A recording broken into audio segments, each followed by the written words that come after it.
It's a sorry sight of desperate people trying to rest and recover from the most horrific trauma. These are the lucky ones at the port of Kalamata, survivors of the disaster that killed hundreds of migrants last week. A trawler carrying some 750 men, women and children from Syria, Egypt, Palestine and Pakistan capsized and sank off the Greek coast.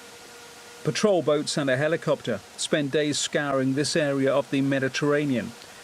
But was it too little too late?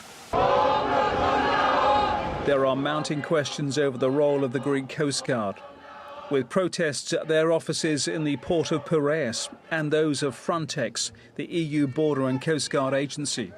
There's speculation the Greek authorities could and should have intervened earlier. They say the boat which left Libya for Italy was moving steadily and not in need of rescue.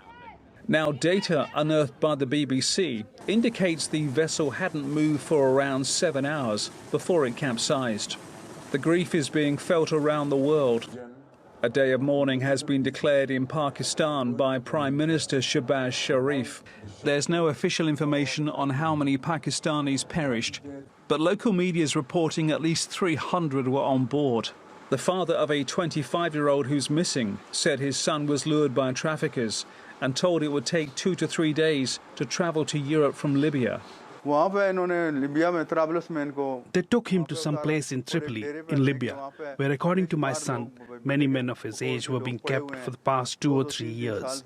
Their hair was overgrown and in some cases full of lice. There was no one there to look after or give them food. They did not have money to get them back to Pakistan. The scale of the disaster has put pressure back on the Greek government and the European Union to finalise an agreement on how member countries can share responsibility for migrants and refugees who undertake perilous journeys across the Mediterranean. Francis Collings, TRT World.